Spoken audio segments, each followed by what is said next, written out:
This is TWiT. In fact, Twitter's announced. I gotta read these to you. It's new rules for harassment, and more importantly, the timetable.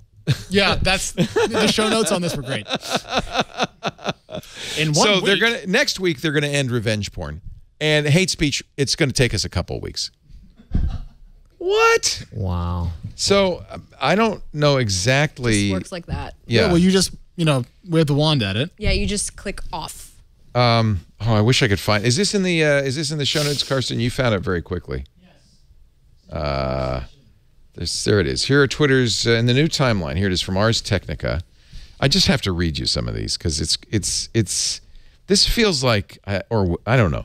On October 27th, non-consensual nudity, like upskirt photos and hidden webcams, will be banned. Who knew they weren't? They will be. That's what blows my mind about that one. Now they'll be banned. Now there'll be a Bad idea. non-consensual nudity as opposed to consensual nudity. Okay, this is the only thing I don't like about Chrome on Windows. You know, they have overseas. You have to have the camera app play a shutter sound when it takes a picture because people were taking so many upskirt shots. I did know that, and I hate the fact that early next month, organizations and groups that advocate violence will be suspended. Oh. You got just a little word of warning. You got a couple of weeks. You might want to advocate some violence. Get your hate out Get in it the out meantime. All right. Same day, hate images and hate symbols will be barred, including in avatars and profile headers. So those of you with, I don't know, swastikas in your profile, you might want to, 11th. You got to 11.3. Same thing with unwanted sexual advances. That's going to become a rule of violation. But they're going to wait to November 22nd to ban hateful display names.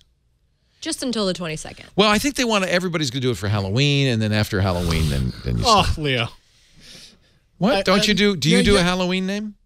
Yeah, I was. You change your nick all the time on Twitter. I do. But I was vacation Alex last week, so I was not doing anything, and then I was holiday name Alex before that because I was not clever enough to think of a. So good you had a holiday generic name. holiday. Right. Name. I wanted to be participatory, but I'm not fun. So was that for Canadian Thanksgiving? Essentially, yeah, that and Leprechaun Day. So you kind of have both in reverse. But how are they doing this stuff? Is this all machine learning based? Is this by hand? How on 11.3 does the world change on Twitter, which has been a cesspool for the last 10 years? Well, they say this won't be a quick or easy fix, but we're committed to getting it right.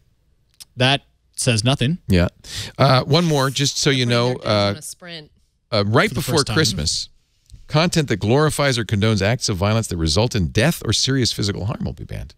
So you have till Christmas to advocate death. I mean, we joke. I really hope this helps. Like, sarcasm aside, snark aside, if they can make Twitter a better place so that we all stay there and we don't lose this app that we mostly love and usually enjoy. In a way, that's what's interesting is all this stuff is currently permitted. Right. This is all okay now. Well, they were the free speech wing of the free speech party, which worked for a long time until people have learned how to brigade, essentially on Twitter, and turn the openness of the platform against it, and therefore take what made Twitter beautiful to start into a poisonous environment. And this is why we can't have nice things. Because, as we talked about in the car on the way up here, people are bad, and they should be ashamed of themselves. The thing is, Twitter has for a long time leaned on this argument that it's a platform for free speech, as Alex is saying, but it's used that I feel like as an excuse to not do the hard work. That you know what happened? The Arab Spring. So True. I think Twitter knew, I think Jack knew, Ev knew that there was a problem. But then the Arab Spring happened, and whether this is true or not, and I think it's maybe a little bit more myth than truth, the organizers of the revolts in the Middle East used Twitter to organize, to band together, to encourage each other, and that they take credit for the Arab Spring. Yeah. And that was, to them, the justification. See, free speech works because it can make a huge difference. Look what we did. Helped. Now, and they know there's a downside, but they said, so the downside is justified because we also give people without a voice a voice. Yeah. And even before that, it's true, because even before that, in 2009, the Iranian presidential elections, remember, which there was massive fraud and dislocation. They were about to run a maintenance update.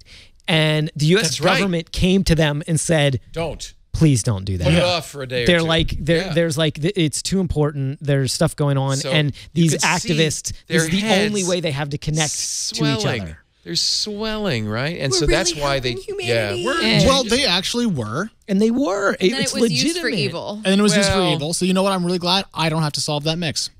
It's This a is going to be challenge. super, super hard to keep It's a the platform challenge. open for people who are serious and not horrible Nazis, and to get the Nazis off. Actually would disagree. I think the value you and I and everybody finds on Twitter has nothing to do with hate speech or Nazis or reprehensible speech or bots or any of that stuff. It has to do with people really talking legitimately. Absolutely. And to the degree they can get rid of that stuff, that's how much better Twitter will be. Provided they do a good job at excising the stuff that we all agree we don't have to have and we won't miss. Don't you think And you they- know, though, what should be excised? I mean, No. no. It's gray, but they painted themselves into the corner with all that free speech If it's gray, don't ban it. rhetoric. I would say there's enough. The stuff we just described is not gray. Agreed. Ban that stuff. That will make it a better place. And it's not a gray. There's no gray area if you've got swastikas or hate speech on your page. I'm agreeing with you. It's a private platform run by a for-profit corporation that doesn't make any money. They can do whatever they want with their platform. Sorry, that was a dig. No, I know they can. But I know they can. I'm not sure they're going to do a good job. And the problem is if they say we're going to end certain things by certain dates, people will expect them to pull through. And if your point That's about a the good gray point. That's going to be held. and if your point about the gray area is their position, they will not ban or block some things that some people think do fall afoul of those rules, and they are going to get beaten up. That's Again, gonna be a Twitter problem. is in a no-win situation with a hard technological and media problem at the same time, run by non-journalists. It's going to be a mess. You follow the stock.